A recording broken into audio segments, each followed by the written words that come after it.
Here we Watch, you'll see go. it. I love the Hey, background setting. I love it, man. I Oh my do. God. Look at Yeah. this. How What? good you look. We are the Fat Fish Podcast. I've been doing podcasts now for 2 years, and look at who I get to host a podcast with. This guy is just an icon in the business. That's Brad Grunberg, and you might know him from this great show.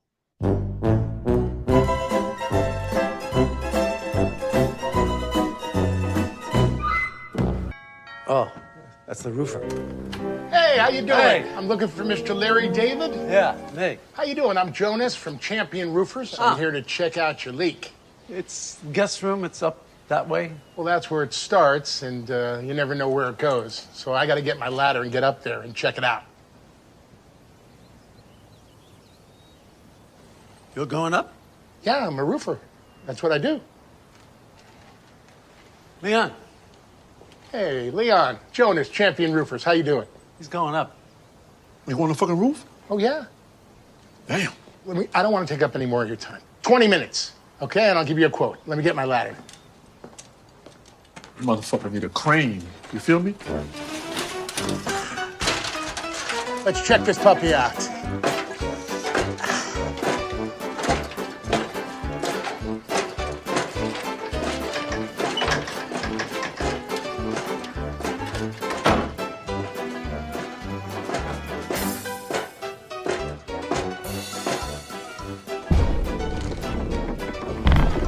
Ooh. Hey, Larry. How are you? Good. I got something special to show you. I have got a brand new pallet of tiles to replace the cracked ones on the roof. I'm sure they're fine. I don't need to see. Oh, you're going to be very impressed. Come on, come on. There's no point in showing me tiles. I have no interest Yeah, in come tiles. on. Check this out. Look at those bad boys. Oh, wow. fantastic. Gorgeous tiles. Only the best. I'm really glad I got to see him. I'll be up there for a couple of days if you need me. I'm going to put these in, and it'll be good as new. You're going up? Yeah, that's what I do. Couple of days? You want it perfect, don't you? What do you do? Why don't you send this kid up there? Eric's in training. Eric is my assistant. Send him up. He's not ready to go up yet. Yeah, I don't go up. He goes up. You go up, and you supervise from down here. I'm going to be honest with you, Larry. I don't think he really wants to be a roofer. Tell him. I'm looking into tattoo artists. Why don't you give Larry a tattoo? Oh, I mean, I'd be down for that. That's not gonna happen. No? No, no way. He's the roofer. I'm the roofer's helper. He goes up. I stay down here. Larry, fucking look over there. My fucking charger's right there. And the fucking wire is going from there up through the fucking window. The roofer took your charger? You fat motherfucker. Hey! Hey! Hey! Let it go, motherfucker! Let it go! Get back! Come here! Come here! Let it go, you fat bitch! Oh!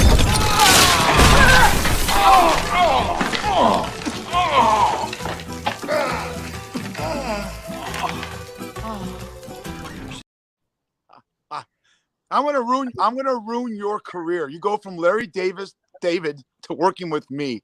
That's classic. Tell everyone, hi, we're Fat Fish. That's Brad Grunberg. I'm Fish. Tell everyone what it was like working on that iconic show. Well, let me tell you, my grandma and I watched Seinfeld 9 o'clock Thursday nights for the duration of the show. My grandma loved Kramer. And I told him that on the bed. I said, Larry, hey, I just want to let you know, thanks for having me. This is amazing. Because we shot our first scene on the bed. My stuntman, Eric Audet, was unbelievable. He did that stunt. I just, they inserted me after he fell. And I said, Larry, thanks for having me. He goes, no, thank you. I go, thank me? He goes, you owned your weight. I go, oh, like John Candy and Jackie Gleason. And the rest is history. And I can't thank Larry enough and Jeff Schaefer. I mean, it was amazing. I want to go back. I hope he goes 5 more years, but I think this is his last year. But Larry he's nothing like his character. He's nothing like his character. He is a very Zen guy, kind of like you, Fish, By the way, this show is called Fat Fish. And you're Fish. Who's fat? Oh, we're fat on life. We're fat on life. Oh, I'm happy being a fat guy. If you get a piece of catfish at Chuck's Tavern where I bartend, it's a fat piece of fish. Are you insinuating you're a big man because you fell through a fucking roof? No.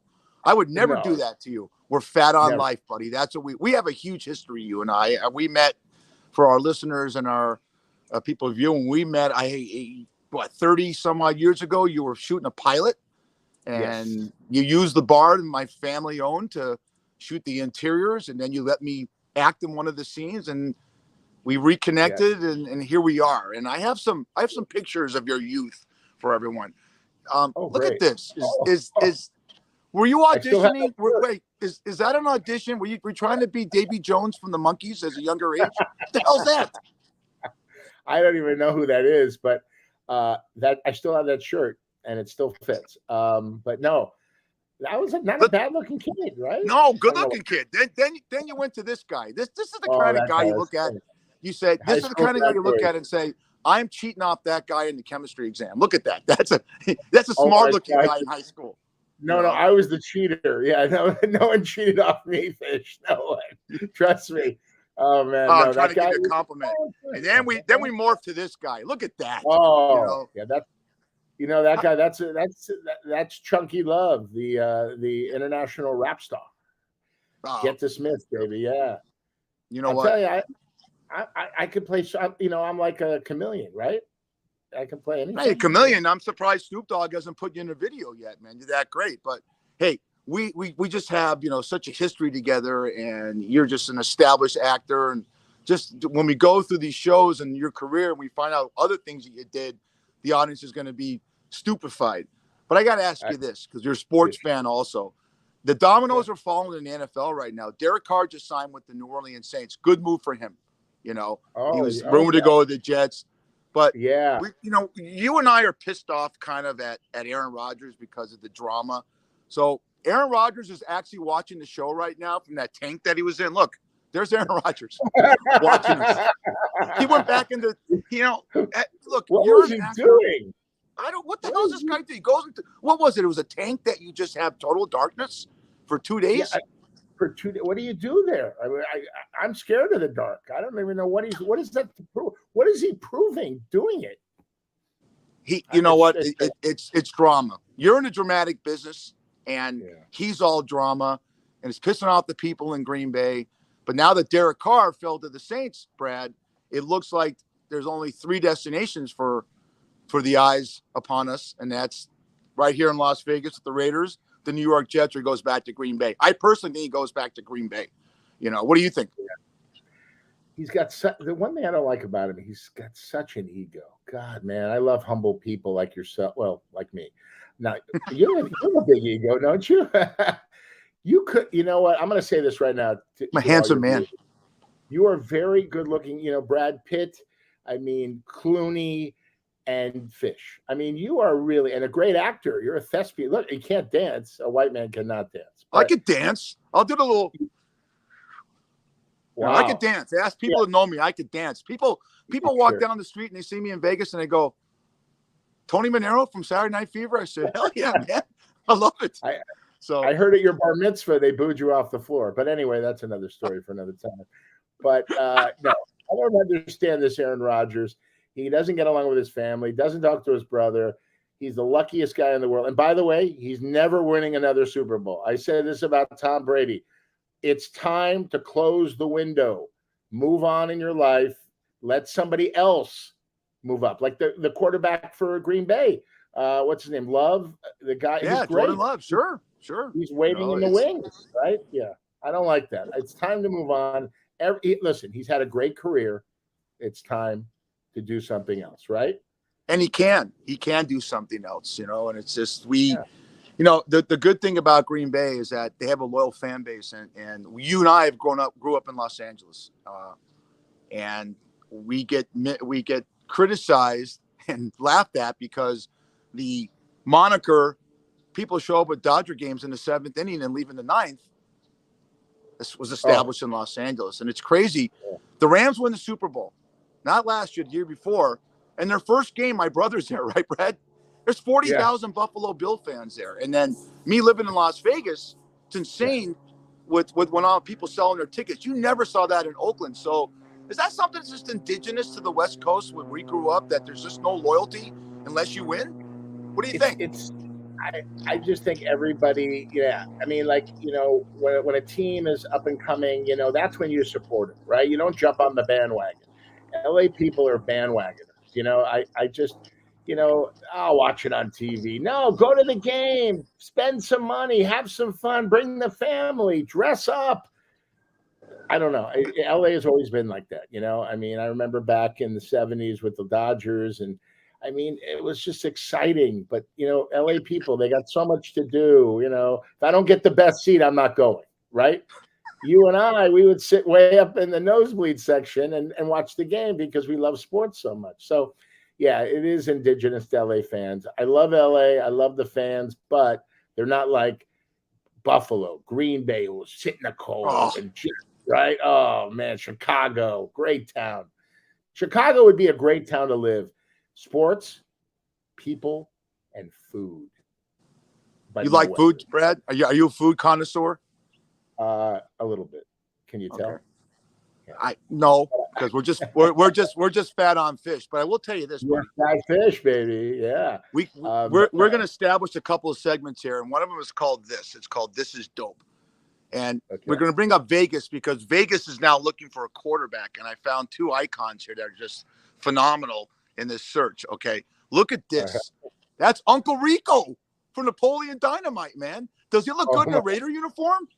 What do you remember that movie that you auditioned for and you lost out on? Yes. Oh, yeah. Great movie. Great flick. Great movie. That's Uncle Rico for the quarterback. Now you want to see you want to see total swag that this is dope. This is not Photoshop.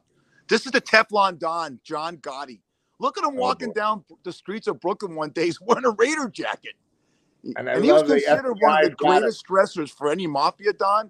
And he's got the silver and black on. Way to go, Al Davis. Maybe you know where Al got some of his money. You never know. You never know with those guys. You know what I'm saying? But the FBI was watching their every move, right? Hey, we love them. There's no more mob anymore, right? There's no, you don't. You and I don't know any of those guys. No. Yeah. Oh, it's crazy, man. I just want to stay alive. Thanks.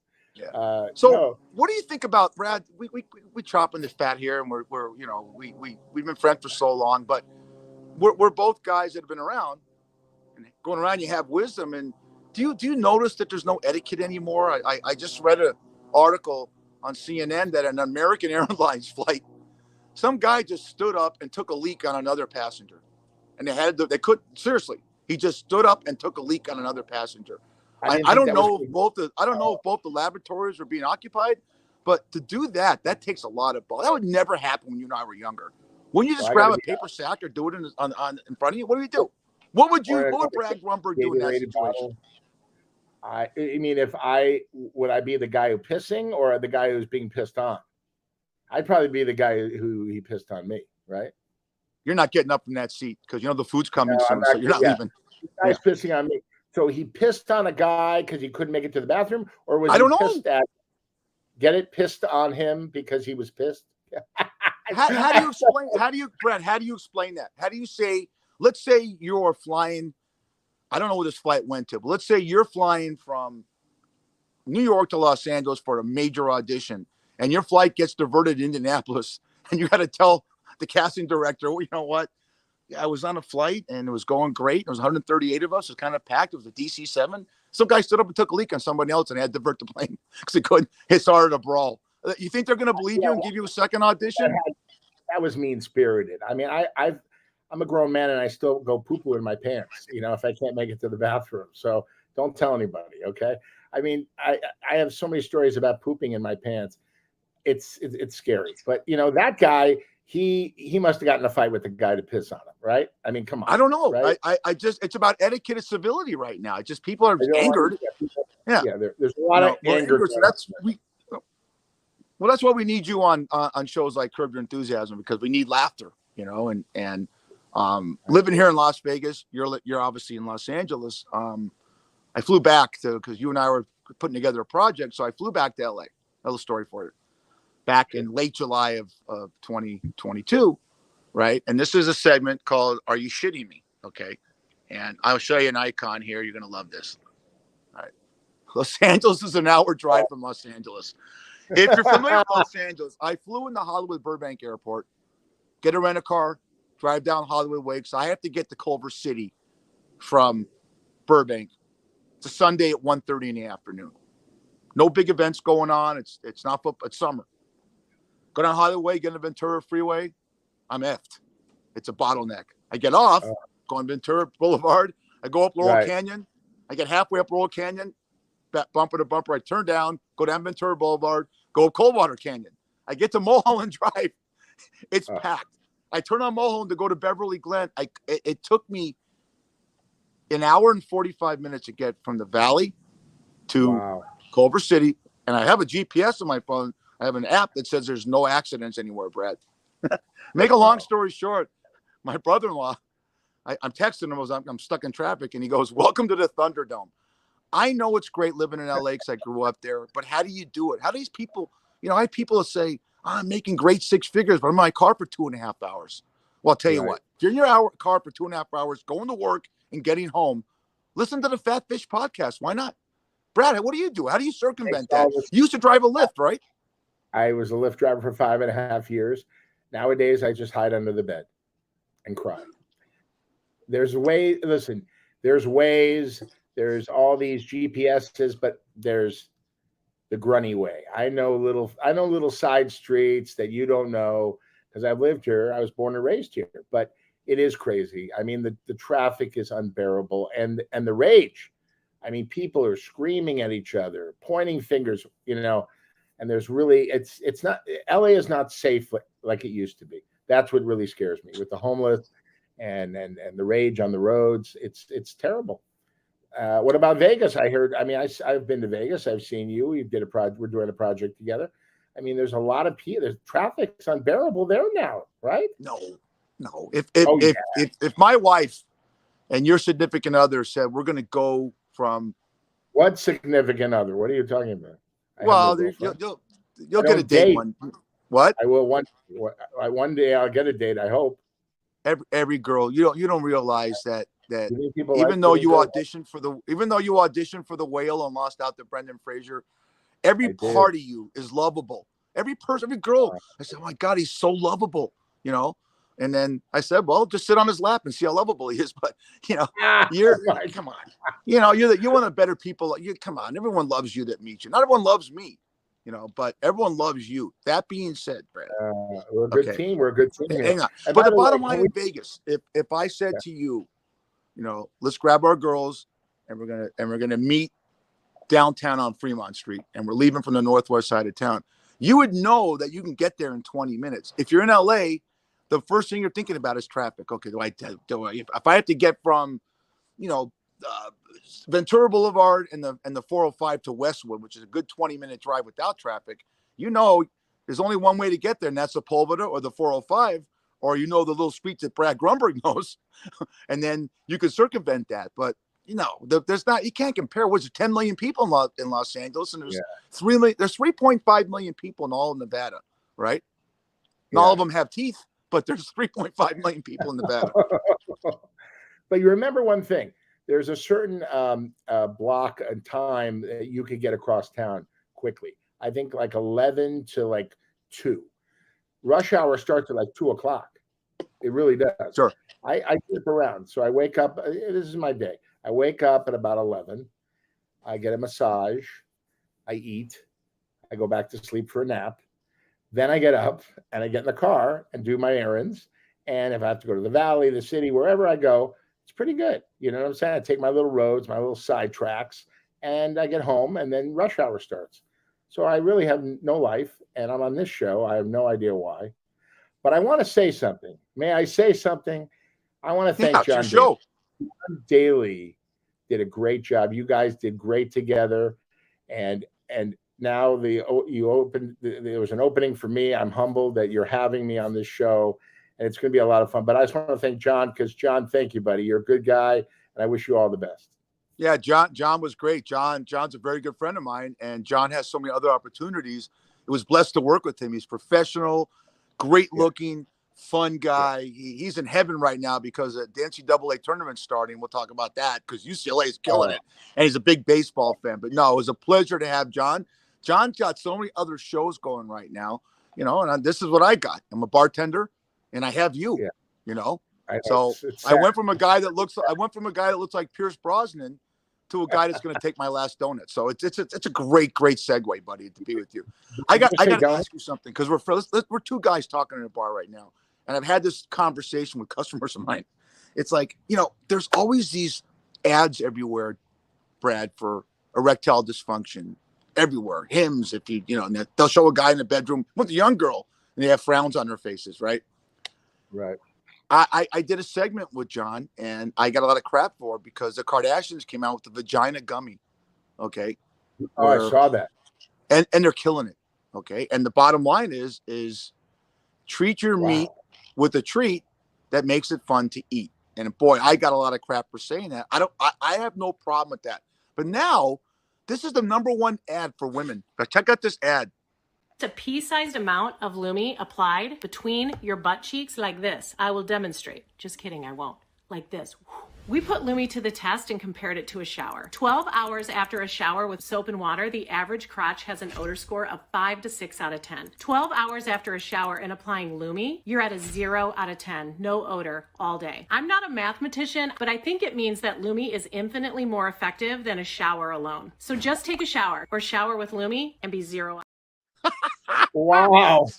Stink levels. How do they get away with that? The Kardashians get away with everything.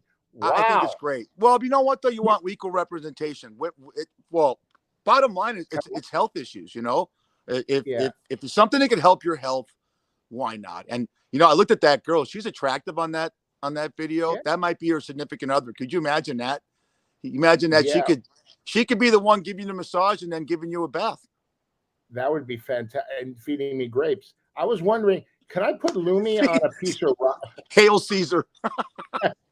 Can I put Lumi on a piece of rye bread and have that for lunch? That would look really good. I'm telling you. I mean, Lumi butt cheeks. Wow. I don't want anything near my butt cheeks, you know? It's exit only, but, you know, right. I'm just saying. Is that okay to say? Well, we talked about significant others. You know, people say to me, you know, you've been married for such a long time. I have the great thing about bartending, in April, will be 42 years. The greatest attribute about bartending, which is amazing, and you have the gift of gab, is that you're able to talk to new people every time you have a shift and make conversations and hopefully make friends. I met my wife in a bar. I met you through the bar. I met John Daly in a bar. I met a lot of people in bars, right? And it's you know, when you go on first dates, you go to a restaurant, you go to a bar 90% of the time. When you're younger, crazy thing is you have no. Yeah, the crazy thing is you have no personality. No, I'm a robot. So let's talk about. So I want to say there's no bartender better. No bartender better than you, buddy. No, I mean it. No, I'm serious. You're Sam Malone times 10. You're unbelievable. You are. I'm lucky. I'm lucky that I'm able to be around, you know, owners and been in that position and managing and been in that position and working in great establishments. So, you know, that's being blessed, and you know, not every customer is great, but most are, and it's a fun. So I can say again. Set the tone. Yeah, you set the tone as the bartender. You know, somebody can come in really upset, right, and then you turn them because of your personality. You know, that's important. That's what the bartender does. We're gonna have a show in a couple of weeks. You and I, and we're gonna have some of the top bartenders that in LA and Vegas on. It's always fun. It's a highly rated show because they tell their stories, and you learn when you're a bartender, and you've done it, is that you're a gynecologist, you're a proctologist, you're a mixologist, and you're a psychologist. You multitasking is the greatest attribute to bartending. I love that word, attribute, because you have all these different customers, all different kinds of personalities, and how do you play them? You know, and then you got to worry about the guy sitting over here who's loud and obnoxious, who is saying political things, and you got two far left people over here, and you're always in tune of how to balance, how to basically on damage control. But that being said, Brad, you know, people. By the way, is that a toupee? Let me see that here. No, is that real? No, that's my extensions. Wow, that's oh man. I think that's all stitched in, but it looks fantastic. It looks good. Look, I'm sorry. I'm not as good looking as you are. I have to, some people have to prep. You don't have to look like and I prepped. Like, yeah. How do you pre? How you say it? So you say you prep. When you get up and have that massage, who's massaging? Is it you massaging yourself, or you actually have a girl come by, or a guy? Whoever it is, it feels good, and that's all I can. I know you pay $60, and they think your name is Joe. By the way, in Las Vegas, where you get those massages, are on Spring Mountain and Jones, but I've never been there. No. If I said I've never been there to any of those establishments, the perfect thing you would say is this: are you shitting me? You've never been. You would never go for. You would never go for a lucky finish ever. I know you. Never. No, I'm a loyal man. But you are. Tell you what, we all have a past, and I got to ask you: you go first or I go first? What was the worst date you ever been on? And mine's kind of long, but it's great. Okay, I'll give you mine. So, in the late 80s, there was something called the LA Express. So I wanted to do a social experiment. So I went on 119 dates. Okay. People put ads in the LA Express. It's kind of like these apps now, Tinder and all that, but they had it in the LA Express. And my friend said, "Hey man, you should do this. You date a lot of girls and have a good time. And really, if you find somebody who, you're compatible with, you never know." So, I went on dates with, divorcees, all sorts of girls, top to bottom, everybody, And I remember this very beautiful African-American girl. I took her to a strip club. That's my style. And I got her dances. I just thought it would be something fun. We were together. I let her get the dances, not me. And I thought she had a great time. And at the end, I said, I would love to, take you out again. She goes, "You're too fat for me." I go, "Excuse me? Come again?" I go, "We just had a great time. I can't get a kiss goodnight." She goes, "You're too fat for me." And what I love about Black girls is they tell the truth. They look you right dead in the eye and say, "Honey, this ain't going to work out here." Okay. Yeah, this is dope. It was ugly. And I was like, wow, you really, you're just laying me out. She goes, "Listen, you're a nice guy, but you're just too fat." And she kept saying it. I go, "All right, I'll go on a diet for you." And it just didn't end. And she never called me back. But wow. I was on the Love Connection way back in the day, and that didn't go too well. We'll show that one day on the show. I watched that, and I was going to download that, but Chuck Woolery was a dick to you. I thought he was a complete assole. When he was talking to you, and just my God, you were great. Thank you. You had that look. You were so innocent and young, and you had that. You had that again. You had that collegiate look, like you were the kind of guy that you hung out with the football team and they gave you the rejects. That's the kind of look that you had. But hey, real quick, we got a testimonial. My family chimed in. Okay. Yeah. And that's my uncle. That's my uncle Festus. He's also my cousin and my brother. And he's married to my sister, who's also my daughter. But the Appalachians chimed in. So they want to say good luck to Fat Fish. All right. It would be nice if your uncle took off his sweater vest, but anyway. Oh, it's great. Yeah. When you've known me for a long time, Brad, and I'm in my 60s, and I have the mental capacity of maturity of a 12-year-old now. Imagine me at 22, 23 years old. Okay. I was an infant, and I worked in this great nightclub called Mom's Saloon. It just opened up in 1982, and it attracted models and every actor and and producer, and it was an elite part of LA, close to where you live in Brentwood, right? And I had this car. I drove this. Remember this? This is the Datsun 240Z. Look at it. That was a sport. That car was dope. I had it, but I had it ruby red, and I love my car. I had Corinthian leather in there. I waxed the seats. Girl walks into Mom's Saloon, drop dead gorgeous 5'7" model. Every single actor I won't say if it's Rob Lowe or if it's John Stamos or whoever's coming in at the time. Asked her out every single customer, every single employee. She went out with that guy right there. Which guy? That guy. Oh, that's me. That's me in 1982, 83. Okay. And I could have smiled because what I'm going to tell you about this date was you will never believe this. I pick her up. Now you're familiar with Brentwood, right? She lives close to the 7-Eleven on Barrington and Wilshire. Okay. Oh, her father owns a Italian girl. I won't mention her name because it's indiscreet, Gina, but her father owns her father owned a bunch of condos, and I know her father was connected, Italian girl. Pick her up. She gets in the car. The minute she gets in the car, she farts. All right. And there's no remorse. Well, I know you. Well, I wish I knew back then. So you have her number? Well, this gets better. So I let it go. It's a mulligan. All right. And now, mind you, we're only going to a restaurant 7 minutes away.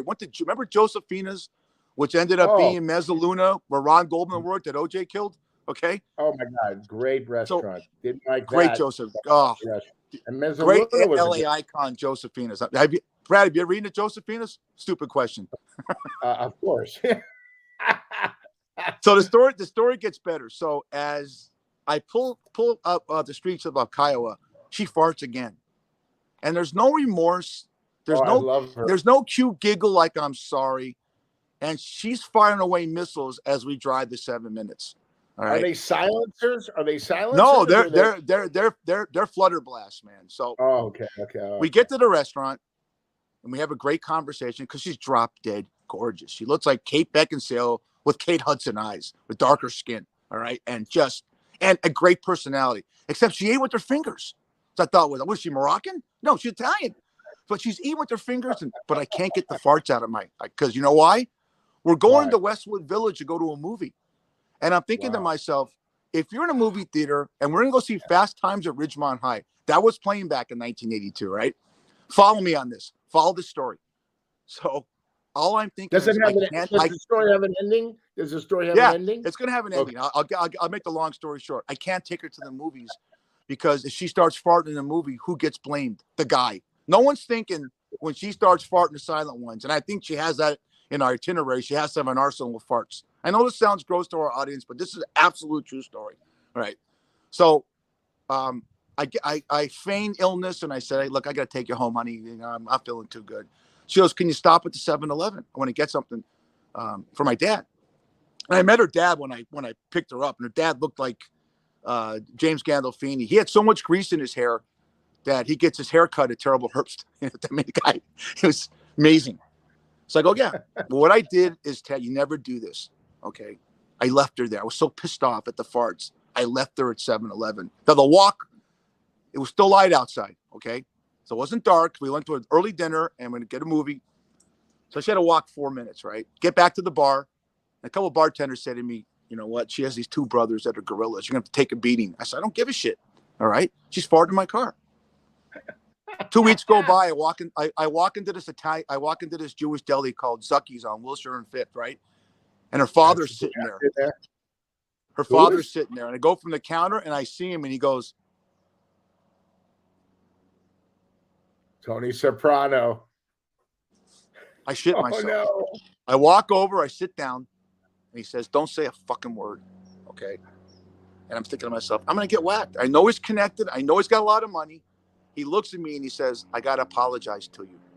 I never taught my daughter those kind of manners of fart in a car. Would you give her a second chance? I'm not kidding. Really? No way. 2008, Facebook comes around. You look up all your friends. Facebook comes out. You go and look up everybody, right? I look her up. Okay. And I find out that in her profile, she's married to a guy that looks like, I hate this haircuts. This is the actor, Sean, what's his face? Yeah. I hate that. No, he's a great actor. That's him from The Princess Bride, Brian. I'm not Brian. That's him from The Princess Bride, Brad. My name is Brad, by the way. Brad. Yeah, I know. Call me Brian. My anger management's hit me with this fucking story. So, and I always said, if you had that kind of hair, shave it. So I look on her Facebook profile and it says, that's her husband. Now she's 5'10", 5'7", beauty. She looked great. She didn't age anything. And I know she had a career. And it says in his occupation, married to Dr. blah, blah, blah, Jewish last name. And she says, proctologist. So if you're writing the script, okay, farting chick marries ass doctor. You can't make this up. You can't make that up. That's fantastic. And but the most important thing, how was your Corinthian leather after those farts? Was everything okay with I don't get how you look. And I told that story to my wife and my brothers. Everyone knows that story. And they said, why, you acted like an ass, act like an asshole. She's far. Okay. Well, how do you look at it this way? And I'm immature. What if it came to the point of the date where we're going to maybe on the first date have sex? How do you focus? How do you make out with the girl, and then the farts come, and then there's, I don't want to go. I don't want to get gross about it. What do you do? Please don't. You already have. Yeah, go ahead. But I want to know.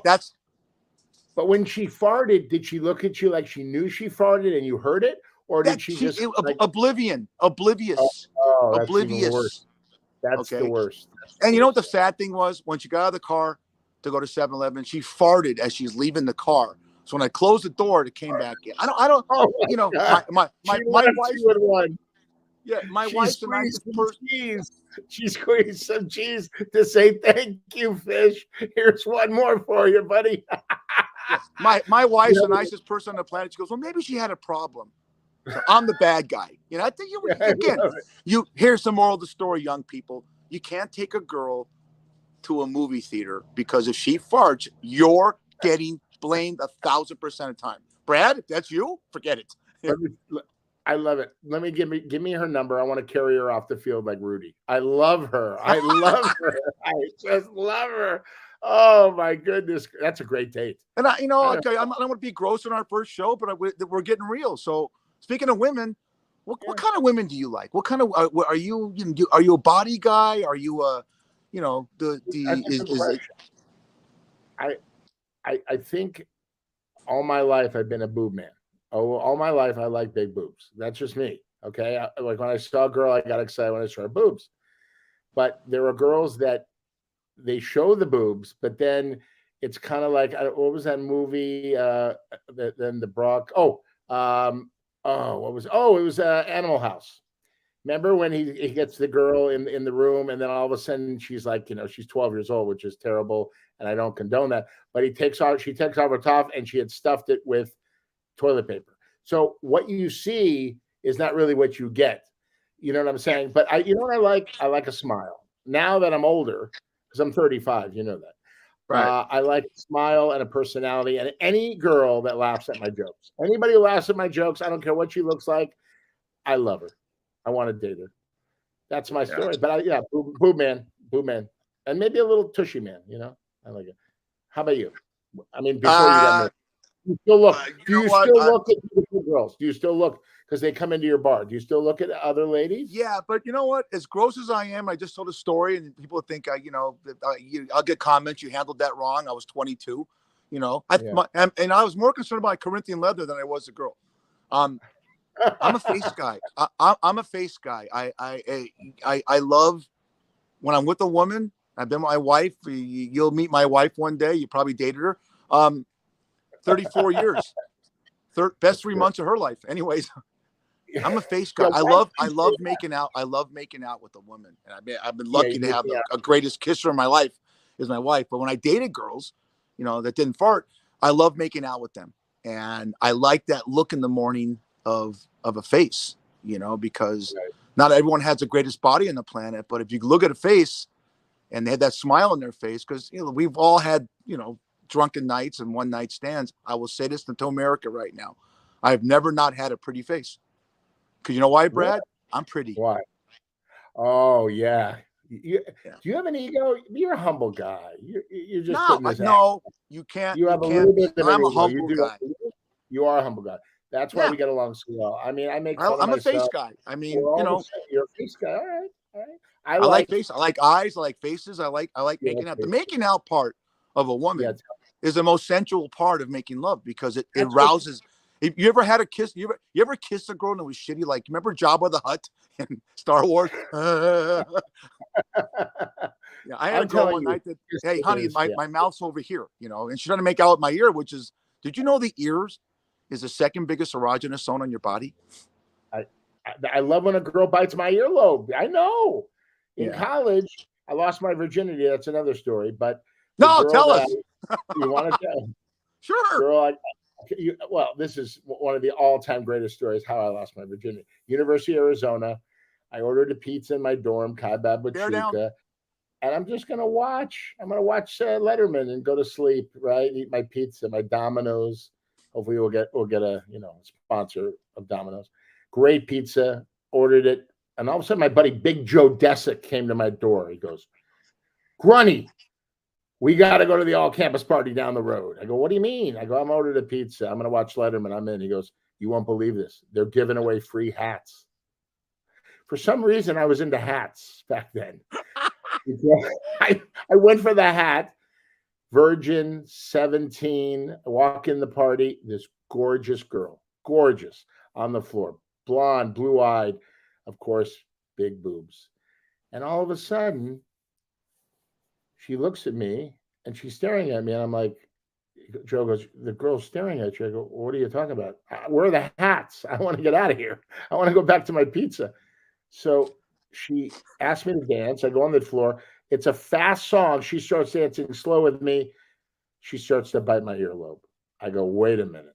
This is not going to go well." Yes. I didn't even get her name. I said, "You look familiar. Did we play in the sandbox together when we were in junior?" She was very drunk, believe it or not. Hello. And she had to dance with me. So all of a sudden, she has to go to the bathroom. I escort her like a gentleman to the bathroom. She comes out of the bathroom. She trips down some stairs, falls in the mud. She was wearing a total white outfit, top and bottom. Everybody starts laughing at her, of course. Sir Lancelot. I pick her up. I wipe her off with my hanky. Who carries a hanky? I don't know why I was carrying a hanky. But the assistant head resident, big, studly guy like you, Baywatch guy, big muscles, And he goes, "Hey, Grunny, come here. You see that girl?" I go, "Yeah." He goes, "She's going to see God tonight." I go, "Really? Can you wait another night?" I go, "Can you help me here, buddy?" He goes, "No, that's mine. And get out of my way. I saw you talking to her." I go, "Yeah, all right." So I started talking to her. When she fell in the mud, I go, "Let's get out of here." She goes, "Yeah." So we go back to my place. This is the greatest story. And she goes, I go, I always embarrass myself. I do different things. I'm a clown. I'm a comedian. She goes, "Oh, wow." I go, "You want to see some pictures?" I take her back, show her some pictures. We start making out. Then she goes, then my friend told me, "Do this move and do that move." And then all of a sudden, when I hear no, it's no. I respect women, all this crazy stuff of abusing women. Not for me. No was no. I said, "Hey, I got to make out." Yeah, all right. That's great. She goes, "I got to go to the bathroom." She goes to the bathroom, comes back to my dorm room, and all of a sudden she takes off all her clothes. I go, "What?" I go, wait, what? You said no." She goes, "Come on, let's go." And she goes, "Go get a condom." I went to get the condom. I come back, and there it was. Oh my God. I'm there. I go, and I kind of check to see if everything is in its right place. And I'm going, She goes, oh, Gary.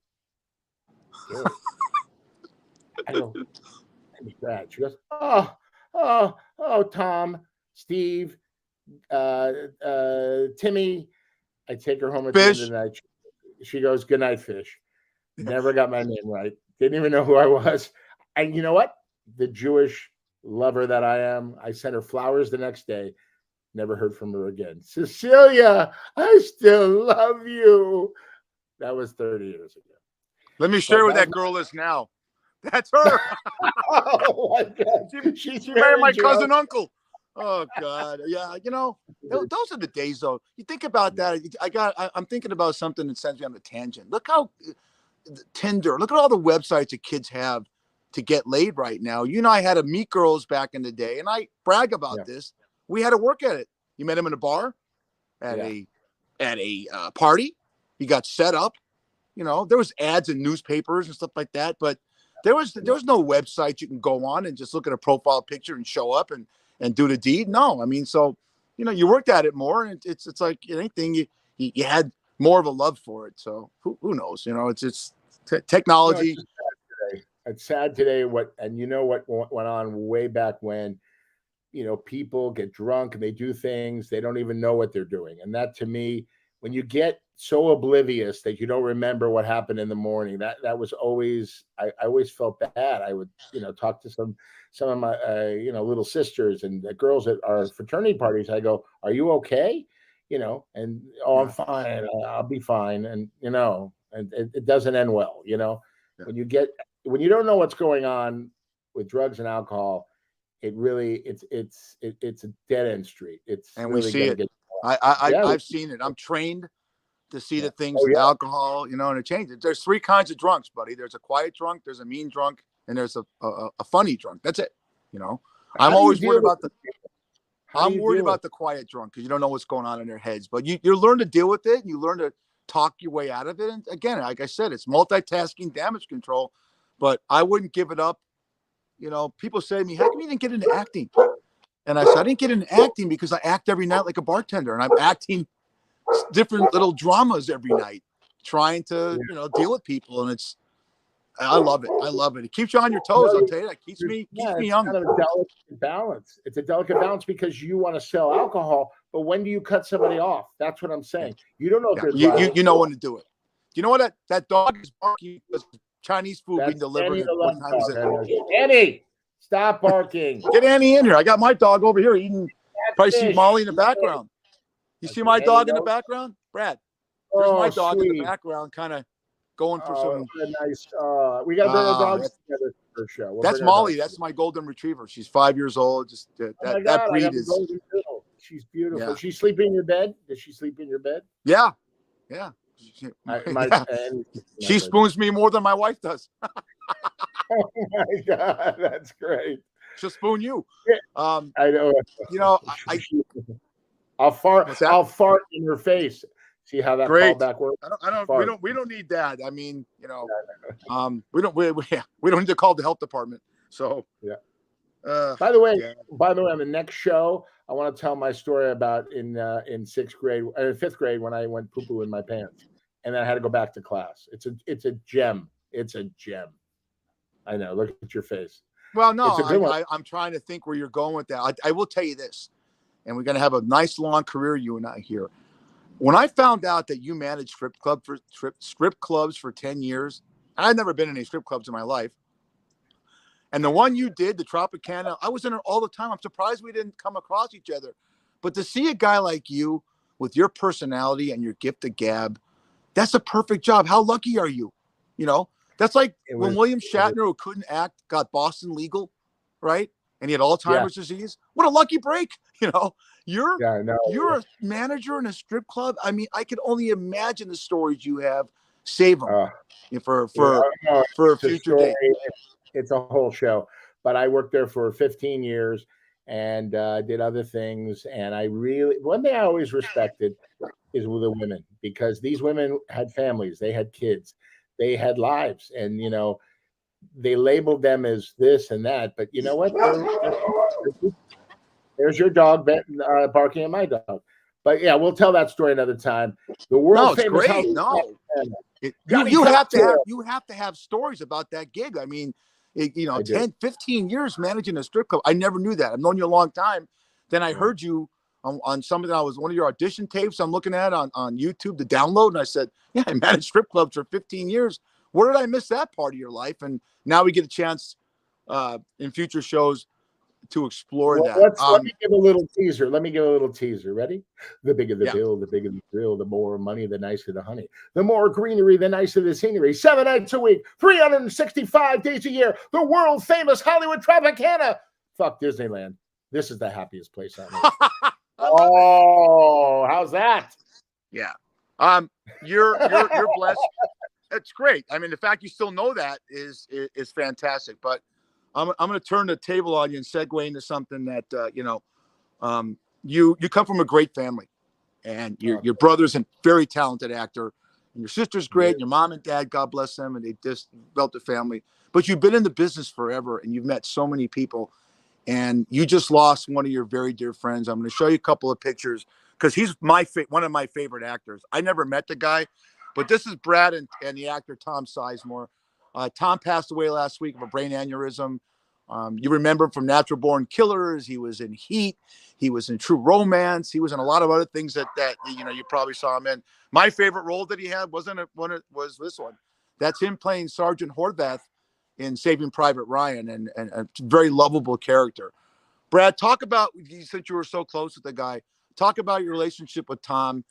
And we lighten it up on this show, but tell me something that you know about Tom that you'll take with you forever. Well, I met him on a movie.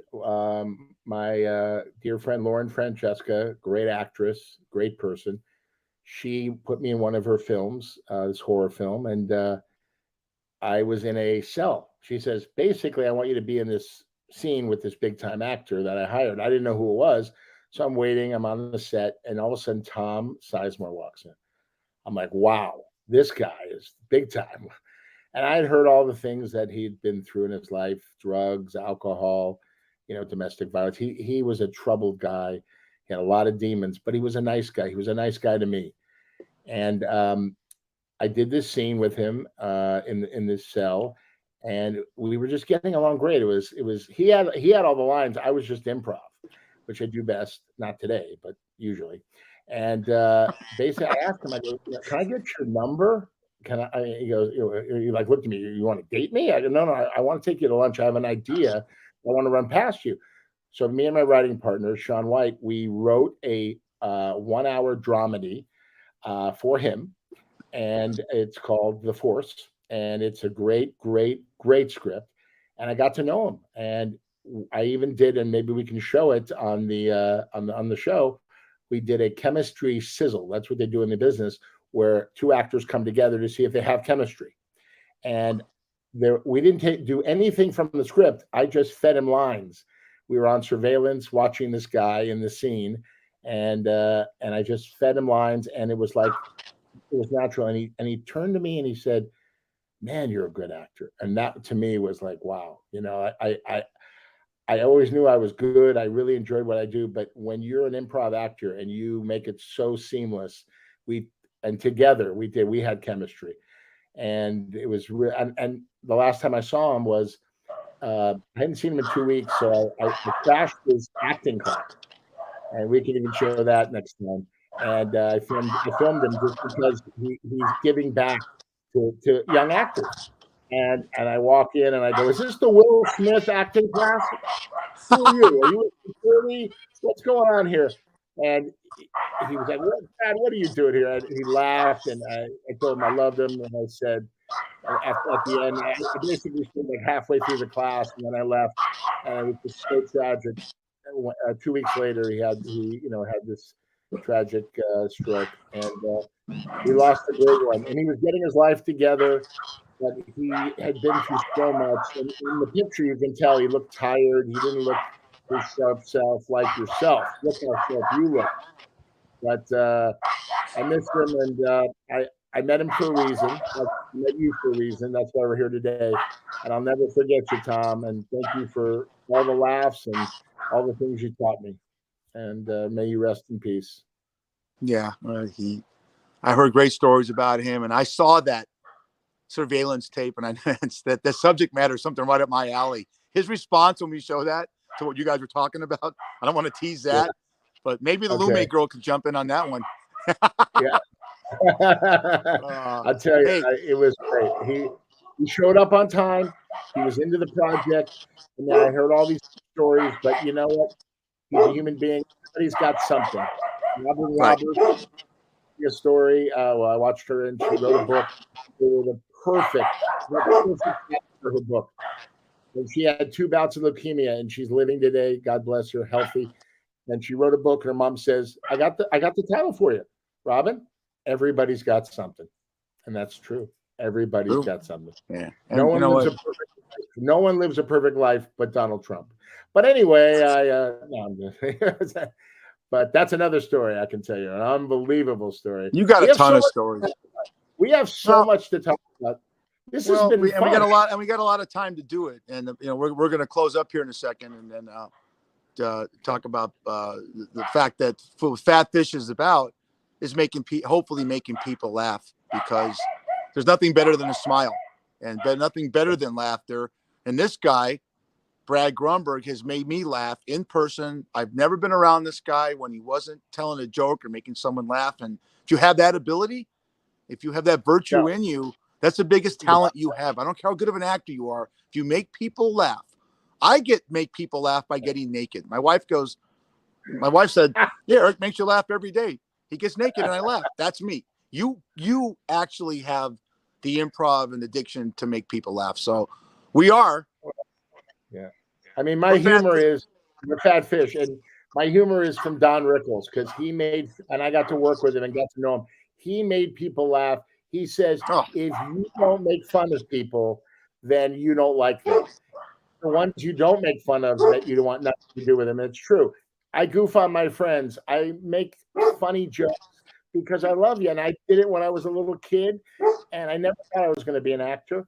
But then I became an actor, and it's, everything is already determined in life. This was my calling, and I'm blessed every day to make people laugh. Make fun of me. Say something funny about me. Come on. What's so funny about me? What am I, claim? Yeah, you're a clown because you claim that you have a great tush. You said that you have the best tush, and all the girls at Mom's Saloon said, "Turn around, we want to see your tush." And you have an okay tush. You have. Let me see if I can find a picture of my tush. Hang on a second. I have a big fat ass. Women like that too. Well, keep talking. I might be able to find a picture of my butt. Yeah. Keep talking. Don't you have that in your wallet? Don't you have that picture in your wallet? No. A picture in my wallet of my pooper. That's a great one, man. I'll find it. Hang on. Oh, here we go. You know what? Yeah. At Mom's Saloon, you used to show every girl your tush. This is my ass in 1983. Right there. Look at that. Look at the contours of that derriere, ladies. That's my butt. That's not Photoshop. But I got to ask you a question. Are you commando? Are you no underwear? Are you commando in there? Or are you wearing boxers or briefs? No underwear. But that's my butt. I knew the person taking the picture, so I kind of flexed it to the tushy tucks. But there you go. Now there's people that we talked earlier about what we like in your boob guy. I'm a face guy. There's girls that couldn't stand my face or my body. They just stare at my ass all day, and it's great, but I never made it as an ass model. I'm just an ass man. Hey, let me tell people where we're at. We're on Facebook, we're on YouTube, we're on Roku, Amazon, Spotify, Johnny Cocktails, Entertainment, Donut Hour. We're everywhere. Okay. Apple Podcasts. Look at the ticker on the bottom. Catch us weekly on Mondays. And, if you have any comments, you want to talk about your bad dates, we're at FishGrunny1 at gmail.com. Brad, this is the start of something. I hope I don't embarrass you. When you take your dad out today, you have a wonderful 90-year-old father. You're the caretaker of your parents. Do not fart in the car, okay? He's had enough trouble with oxygen. Don't do it. It's funny. Dad doesn't fart at 90 and a half years old, but I do all the farting. It's crazy, right? You think it would be the other way around. But Fish, I got to tell you something. This has been such a pleasure for me. I'm humbled that you asked me to do this. We're going to have a great time, buddy. This is going to be a ride we'll never forget. And hopefully we'll bring on some great guests. We'll talk about some embarrassing things, because life is embarrassment, and just be yourself. I mean, it's like, I just read this thing, the Dodgers, Kiki Hernandez told a story of one. And did you read that about how he pooped in his pants going up to the plate in one of the Dodger playoff games? Oh my God. I love honesty. That's what we're all about. We're going to talk honesty. We're not going to candy coat anything. And I'm like, Kiki went poo-poo in his pants. He had to run back to the dugout and get a new new bottom. You know what? That sounds like a children's story. Kiki went poo-poo in his pants when he batted for the Dodgers in 2021. But hey, that happens. It does. I guarantee you, we had 30 seconds ago. I guarantee you, when you've been on the stage with people or something like that, someone had to go to the bathroom really bad, or they pissed their pants on live. improv. Yeah. So it happens. I mean, look, you see these NBA players running back to the locker room. What do you think they're running back to the locker room for? A sandwich? No. They got to go poo-poo. When you got to go poo-poo, you got to go poo-poo. Yeah. Well, this podcast is dope, and we're getting out of here, buddy.